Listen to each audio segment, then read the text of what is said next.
We got Real Lies in session tonight. Kev from the band is hanging out with us. What's up, Kev? Nice one, man. Thanks for having me. It's nice to have you on and chat. Finally, we've been addictive supporters of the new Real Lies record. Every single track we've been dropping out here on the show. I really love it, man. Congratulations on the release of Ladash. Yeah, thanks. We finally got there. And yeah, thanks so much for the support all the way through. Of course. Finally got there. And by that reference, for anyone who isn't aware, 7 years since the debut album from Real Lies. And we're now at the second one. And look, we'll dive into all of that quickly. But just where in the world are you? Set the scene for us. How are you feeling? What's going on at the moment? I'm feeling very well, yeah. I'm in Dublin on my first holiday in 2 years. Just kind of seeing the sights and kicking back after the incredibly long 7 year long kind of production period for the second album. Sorry. Yeah, I can imagine 7 years in the making is quite a draining experience, and actually one where you probably feel that this record is actually more part of you, like physically almost, right? Yeah, it's weird. I guess when kind of, you know, it's strange when people ask you like how the album's going. You know, you can go to every weekend when you go out, every Friday night or Saturday night, where we go down to the pub to meet your mates or to a house party, or, you know, you see people you haven't maybe seen for a couple of months. They always ask you the same question, like, how's the album going? How's the album going? And for 7 years, I had to basically give them the same answer. So yeah, they probably sort of got to that point where they didn't actually believe you as well. You're like, is this really happening? Come on. Yeah, I guess when something doesn't exist for long enough, you can always doubt it. But yeah, it does feel like I've kind of physically chopped off like a limb or something I've been carrying around for 7 years. Kind of fun. Well, look, there's no way of rushing creativity, that's for sure. And we've reached that moment now where it's out there and people can really get to grips with what you've been going through over the last 7 years and what you've experienced, your feelings and how you've grown as a person. Ladash, the new album from Real Lies, is out there right now. They are in session tonight. They're playing a few tracks from it this evening. Let's start with the first one. This is Dream On.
is a booth, there is a room, there are people. There are lies, there is noise, there is you, there are you. with your eyes, suddenly like skylights. It's a feeling I've not felt at all. This is something from our visceral. The night is on the rise, kissing like Sundays. All my friends with the same crest upon their chest. Heart inside the serious west. Don't say the best is over yet. Dream On, Realize on Radio 1. They are in session tonight, and Kev from the band is hanging out with us to talk us through it. Is Dream On the highest height of Ladash? Yeah, I think so. I think it'd be dangerous if it wasn't. Like it's a real kind of heart pumping out of your chest song. But that's kind of it. The song really is about kind of falling in love at first sight in a nightclub or a club night run by my friends, surrounded by like 200 of my friends. So it would be weird if it wasn't euphoric. Ladash in terms of a title then as well. Why did you pick that? What does it mean to you? Run us through it. Well, it means a lot. I mean, around the time of the first album, there was a lot of kind of the L word kind of got thrown at us a lot, and I know it's a very loaded word, but I think it means different things to different people. I wanted to kind of take as like a suburban boy who grew up in the English suburbs, and I don't know, people have a very one-dimensional idea of what that kind of life must be, but I wanted to bring some romance to it and just kind of what it means to be like young, male and British and growing up in the times we live in now. Reflection is a really big theme on the record. In fact, it kind of just immerses the whole thing, actually. Do you think there's just a real genuine feeling of being misunderstood? I don't know if it's misunderstood as much as I felt like maybe I misunderstood myself quite a lot. And kind of like I'm someone who's always been drawn to like hedonism and late nights and constantly wanting to stay out with people and meet people and be like kind of immersed in this kind of swirl of people and noise and lights. That's why I moved to the city as soon as I possibly could. Meeting these people in these social situations sounds like an integral kind of catalyst to the journey and understanding the kind of people that you want to be around. And so obviously dance floors are going to play a big part in that. But like 7 years is a long time, man. You're not just going to be glued to a dance floor. You're going to have been to places, experienced other people and or experienced those people in other environments. Like what are some of those other places, environments that make up this album? There was a time when it was kind of particularly chaotic time in my life where, I went down to, there's a track called Late Arcades on the record, which was written after an encounter with a Roy Orbison impersonator down in Southend on the seafront. Just kind of went down there to kind of get away from stuff out of the city and on like a rainy Tuesday night in the winter and saw this guy, these big chunky shades on down on the seafront in Southend. So for me that was like a really kind of surreal and pivotal moment. Yeah, a few other times, like I guess like smoking areas of clubs or after parties, going back to people's houses after all the pubs are shut. So it's dance floors and their peripheries is what we're saying, essentially. Where a lot of this, down, where a lot of this album has been, where a lot of its content, I suppose, has kind of been born out of. We're going to hear another track in session right now. Let's do this off the new one from Realize. The new album Ladash is out there right now. This is Boss Trick.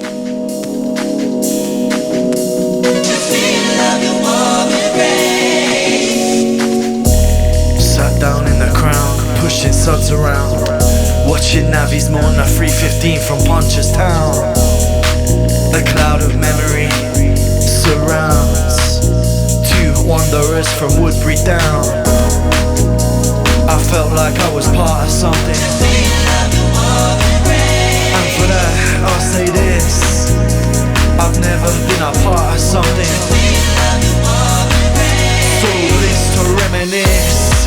King says at the bar you're coming down. The instant chemistry is calling, and it's live just like you said yourself. We stayed up with the full neighbours banging all four walls. New friends in the sprawl, the faces pushing past. I felt like I was part of something, and for that I'll say this: I've never been a part of something. So bliss to reminisce. 20,000 streets beneath the stars, and there all was. We found magic in the parlance of the passing cars. Do you remember crashing house parties in France, watching girls who couldn't dance, rough as gendarmes in the aftermath? I felt like I was part of something, and for that I'll say this: I've never been a part of something, but it's ever such bliss to reminisce. All late nights when we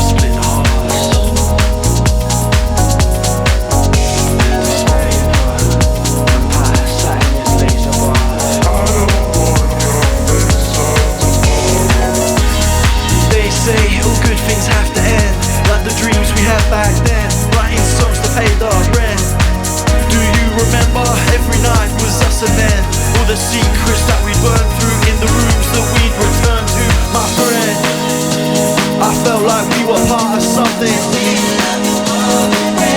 And for that, I'll say this: I've never been a part of something. So bliss to reminisce. Boss Trick by Real Lies on Radio 1. They're in session tonight. Kev from the band hanging out. If you're liking what you're hearing, there's an album out there, Ladash, the new one from Real Lies, for you guys to get on board with. There's a great track on that album called An Oral History of My First Kiss. I really love that one, Kev. Feels like a desire to kind of skip childhood almost, you know? Like get older faster. Were you guilty of that, do you think? I think I was. I don't think I have been. Maybe the opposite problem has been true for the last 15 years.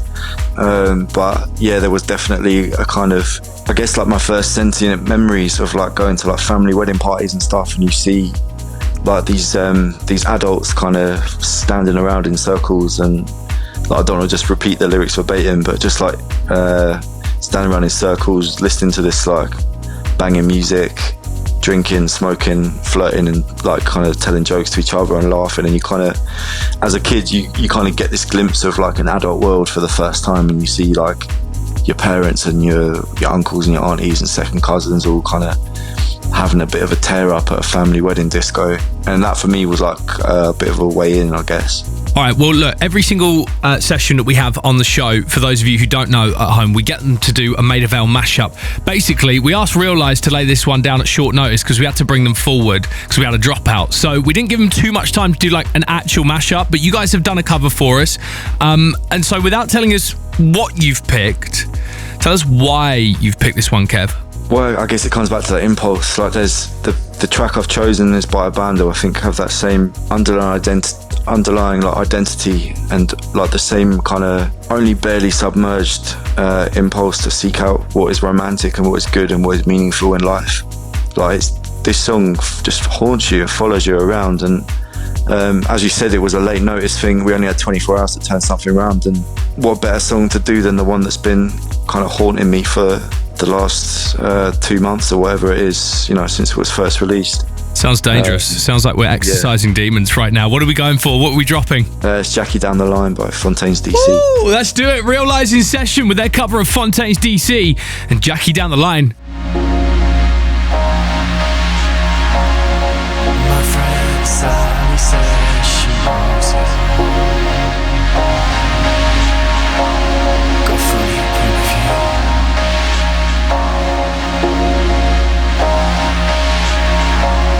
Says you got away with murder. Maybe one time, maybe two.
Jackie Down the Line, covered by Real Lies, originally by Fontaines DC. Hey, I tell you what, it aligns quite nicely with you in Dublin right now. That worked out well, didn't it?